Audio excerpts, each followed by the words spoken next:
রাজবাড়ীর সাবেক যুবদল সভাপতি আবুল হাশেম সুজনের গাড়ি চাপায় নিহত পেট্রোল পাম্প শ্রমিক রিপন হত্যার বিচারের দাবিতে উত্তাল হচ্ছে রাজবাড়ী। এরই মধ্যে মানববন্ধন করেছেন এলাকার লোকজন ও ব্যবসায়ীরা। রিপনের বাড়িতে টানা ৩ দিন ধরে চলছে শোক। উপার্জনক্ষম ব্যক্তিকে হারিয়ে দিশেহারা গোটা পরিবার।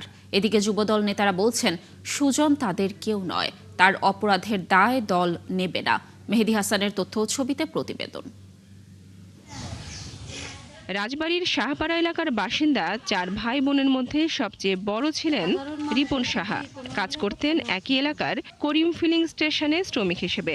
গেল শুক্রবার তার বিয়ের জন্য মেয়ে দেখতে যাওয়ার কথা ছিল, কিন্তু ওই দিন ভোরেই ফিলিং স্টেশনে তেল নিতে আসে রাজবাড়ী জেলা যুবদলের পদত্যাগ করা সভাপতি ও ঠিকাদার আবুল হাশেম সুজন। ৫,০০০ টাকা তেল নিয়ে টাকা না দিয়ে চলে যাওয়ার সময় চাপা দেয় রিপনকে।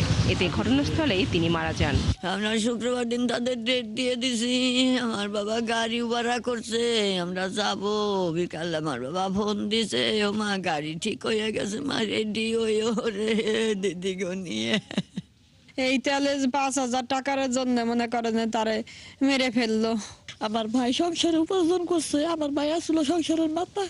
আমার বাবা একজন অসুস্থ মানুষ, তার ওষুধ লাগে। আমার ছোট ভাই এখন কি করবে? রিপন সাহাকে গাড়ি চাপা দিয়ে হত্যার ঘটনায় বিচারের দাবিতে আন্দোলনে নেমেছেন এলাকাবাসী ও ব্যবসায়ীরা।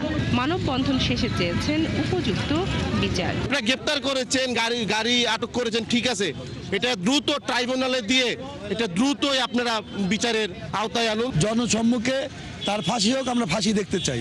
আর যার পরিবারের জন্য সর্বোচ্চ সহযোগিতা যেটা আছে সেটা কামনা করি কোম্পানির থেকে। এদিকে আবুল হাশেম সুজন যুবদলের নেতা নয় বলে জানিয়েছেন জেলা যুবদলের আহ্বায়ক। তিনি জানান, সুজন ২০১৯ সালে পদত্যাগ করে কার্যক্রম নিষিদ্ধ আওয়ামী লীগে যোগ দিয়েছিলেন। আমাদের সুস্পষ্ট চাওয়া আপনাদের কাছে, সুজনের বর্তমান যে পরিচয়, সেই পরিচয়ে আপনারা তার সাংবাদিক সম্মেলনে আপনারা পত্রিকায় লেখনা যাই করে সেই বর্তমান পরিচয়টা আপনারা দিবেন। রিপন সাহার হত্যার মামলায় এরই মধ্যেই গ্রেফতার হয়েছে সুজন ও তার ড্রাইভার কামাল। পুলিশ বলছে সুজনের নামে হত্যা, আগ্নেয়াস্ত্র ও মাদক সহ মোট ৫টি মামলা রয়েছে। বনশ্রী হালদার, ৭১।